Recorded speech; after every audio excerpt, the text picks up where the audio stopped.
নমস্কার বন্ধুরা, আজকে মাননীয় মুখ্যমন্ত্রী এসএসসি 2016 যে সুপ্রিম কোর্টে যাদের চাকরি হারা হয়েছেন, যারা শিক্ষক শিক্ষাকর্মী, তাদের ব্যাপারে চূড়ান্ত কথা বলে দিয়েছেন। এর ফলে যে বিষয়গুলো উঠে এলো, মূল যে নির্যাস, সেটাই আমি এই ভিডিওতে আপনাদের সাথে শেয়ার করব।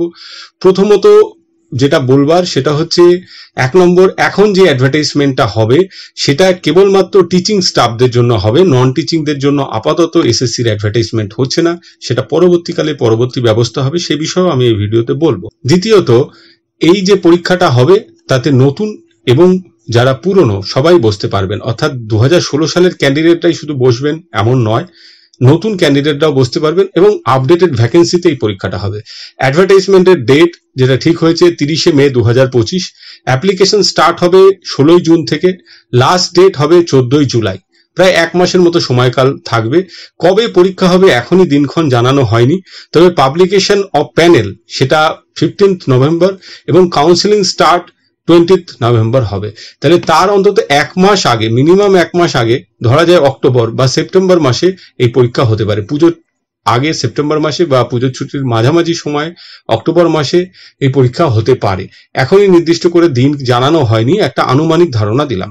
টোটাল যে ভ্যাকেন্সি, এখন টোটাল যে ভ্যাকেন্সিটা দাঁড়াবে গ্রুপ সি গ্রুপ ডি ধরেই ভ্যাকেন্সিটা আমি বলবো 44,203, যেটা ছিল 24,203। চাকরিহারা যারা হয়েছিলেন সেই ভ্যাকেন্সির মধ্যে 20,000 আরো বেড়েছে, প্রায় দ্বিগুণ হয়েছে। 9-10 টিচারদের ভ্যাকেন্সি সব ক্ষেত্রেই প্রায় দ্বিগুণ হয়েছে। নতুন ভ্যাকেন্সি হয়েছে 11,517, পুরনো ছিল 11,645। মোট যে ভ্যাকেন্সিটা হয়েছে সেটা 23,212। 11-12 এর ক্ষেত্রে 5,602টি ভ্যাকেন্সি ছিল পুরাতন, নতুনের ক্ষেত্রে 6,912টি ভ্যাকেন্সি হয়েছে, মোট 12,514টি ভ্যাকেন্সি হয়েছে। গ্রুপ সির ক্ষেত্রে পুরনো 2,418টি ভ্যাকেন্সি ছিল, 571টি বেড়ে মোট 2,989টি ভ্যাকেন্সি হয়েছে। গ্রুপ ডির ক্ষেত্রে 4,488টি ভ্যাকেন্সি ছিল, 1,000 বেড়ে 5,488 ভ্যাকেন্সি হয়েছে। এই মোট 44,203 ভ্যাকেন্সিতে একই সঙ্গে পরীক্ষা হবে। তার যে অ্যাডভার্টাইজমেন্ট ডেট সেটা প্রকাশ হবে আগামী 30শে মে। এখন যেটা বলবার, পুরনোরা সুপ্রিম কোর্টের রায় অনুযায়ী যেরকম তাদের এজ রিল্যাক্সেশন পাওয়ার কথা সেটা স্বাভাবিকভাবেই পাবেন। পাশাপাশি তারা যে এতদিন কাজ করেছেন তার জন্য এক্সপিরিয়েন্সের একটা অ্যাডভান্টেজ দেওয়া হবে। আজকে মাননীয় মুখ্যমন্ত্রী সে কথা বলেছেন, কিন্তু ঠিক কি সেই অ্যাডভান্টেজ সে সম্পর্কে কিন্তু খোলসা করে কিছু জানা যায়নি। গ্রুপ সি গ্রুপ ডিদের কথা আগেই বললাম, তাদের এই সময় এখনই এসএসসির যে অ্যাডভার্টাইজমেন্টটা হবে না, তাদের যেটা হবে পরীক্ষা যা হবে সেটা পরে হবে এবং এই শূন্যপদগুলোও পূরণ করা হবে, কিন্তু আপাতত হবে না।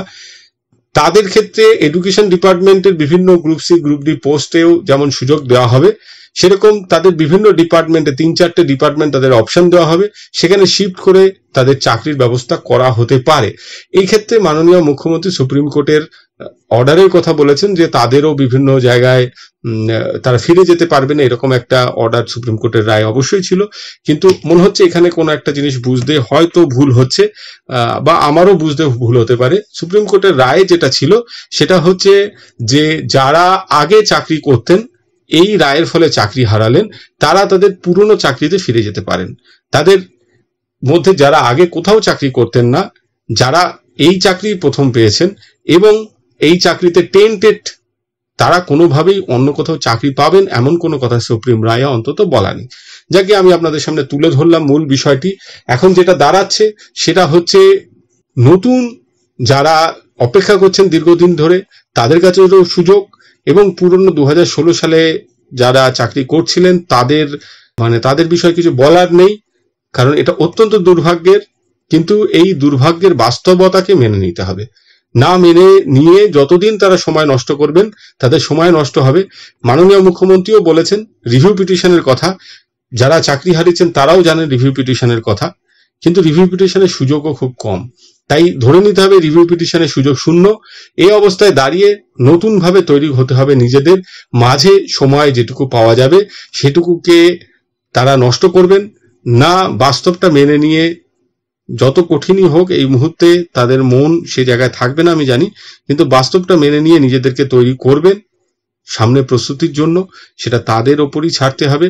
তবে যত দেরি করবেন ততটাই দেরি হবে, বাস্তব এটা। এর সামনে দাঁড়ান, আপনাদের দুর্ভাগ্য, কিন্তু এটাই হতে চলেছে।